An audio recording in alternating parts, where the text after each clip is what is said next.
In 2014, I was told to keep doing what I'm doing because I'm shaking up the city. Apparently, I was the first person in the history of Calgary to go against the tyranny.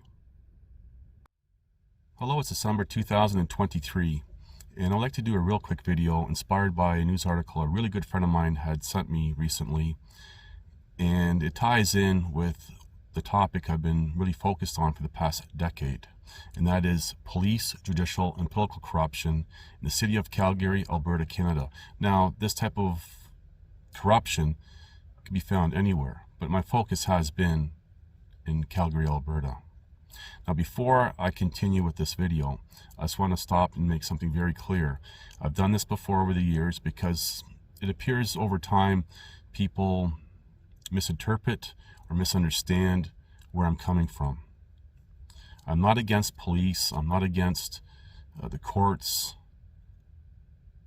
government. Well, that's a different topic, but just give it to me for the sake of argument right now. So over the years, I've highlighted, for example, Daniel Holtzclaw, former Oklahoma police officer, serving 365 years for crimes he didn't commit. I stand behind this former police officer. I also highlighted, for example, Judge Camp, who was ousted by social justice snowflakes, taking his questions out of context, which cost him his career. And the last I heard, he was fighting to be reinstated as a lawyer so he can at least earn a living. I stand behind Judge Camp. I've also highlighted, for example, Stephen Avery, average person. You couldn't get any more average than that.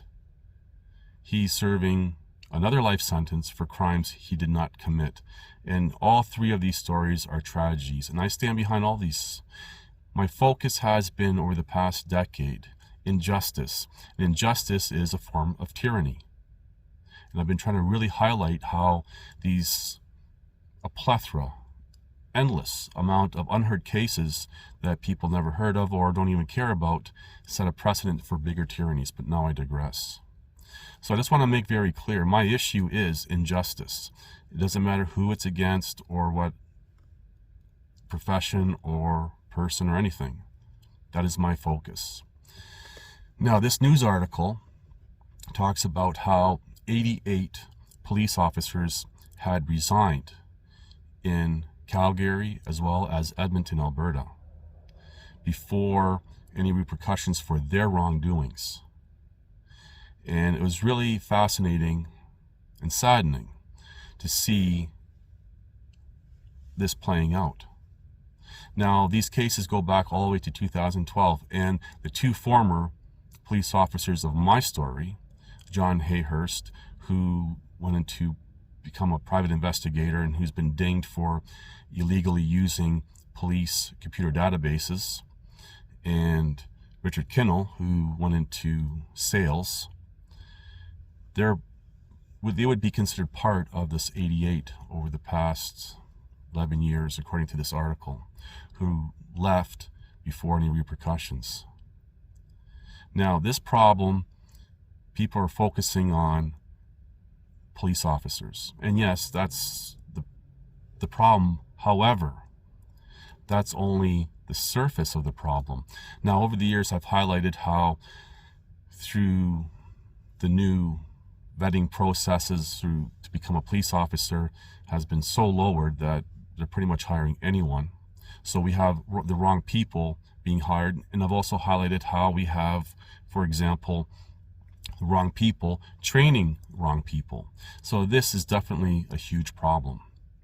I've also highlighted, for example, how unions are the backbone to all these problems because they back whether an officer is good or bad, and that's what I'm going to highlight for a moment. There are good and bad in any profession. Okay? I want to make that very clear. What we're seeing more and more over the decades now, and even more so in recent times, is more bad people in any profession. Okay? I just want to make that very clear. So the unions back, for example, bad officers, because that's what unions do. They can't discriminate or whatever. So unions are a big problem. It's not so much the actual police force, but rather the unions that back them. And they're very, very powerful. They have a lot of influence. And they hire lawyers to defend them, or whatever needs to be done, and the tyranny and injustices continue. So that is the number one problem. I've also highlighted, for example, how insurance companies for cities and police and everything else will not cover any liabilities, say a lawsuit or anything, if an officer or officers are criminally liable. So say they are guilty of committing these crimes, insurance companies won't cover them. That means it comes out of pocket of, say, for example, budgets, which in turn reflects on the city. And this is how we have political interference. Because if the insurance is not covering it, the money's coming from somewhere, and one or two good lawsuits can just clear out a budget. And then there's problems. Police officers and so forth. And then we have the courts, for example, now interfering by siding with police officers. So we have lawyers and we have the justice system now being part of this big problem. And I'm also going to include, because it's very important, political interference when it comes to, it's a big problem. Because again, this involves politics, it involves the judicial system overall, and it involves, say, for example, the hiring practices and so forth. So there's a lot going on, and the solution is not that simple. So the problem that this article focuses on is really the surface. There's a lot of layers to these kind of problems. So what is the solution? The solution is not that easy, because this is a very deep topic. However, there's been one solution that's been thrown around for a very long time, and even my good friend here, we've talked about this being a possible solution. So for example, when you practice law, like when I practice law as agent, or you practice as a lawyer, or whatever, or you're a doctor or anything else, you carry your own insurance. You have to. And one of the things that could be a solution for injustice, say through bad police, would be them carrying their own insurance. And their insurance would cover any damages or anything caused by the individual, and when the premiums get too high that they can't afford the insurance, they're no longer working, which also now solves the problem of them simply relocating to a different police department, even across country, and continuing on with their bad practices. This is a problem. But if they can't afford the insurance, then they're out. So that is a very professional solution to the problem at hand. And I really just want to make aware of something that I've been highlighting for the past decade: the police, judicial, and political corruption in the city of Calgary, Alberta, Canada. And seeing these news articles popping up really supports what I've been doing, my efforts through, for example, videos and everything else that I've been doing. Bringing more of an awareness, I suppose, right now. So I just wanted to give you some things to think about and take note. And the 88 that is mentioned,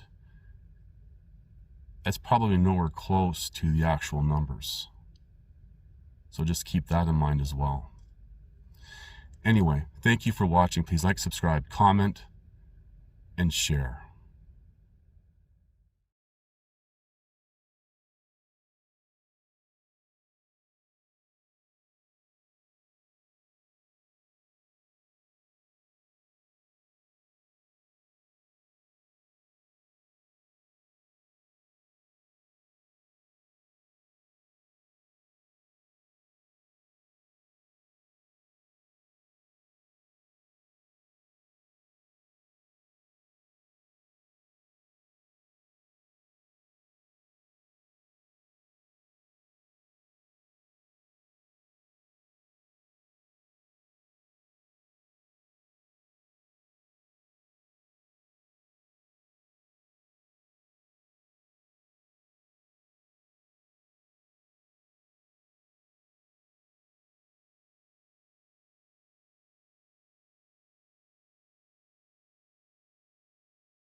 Do you want what the truth is or what you want it to be?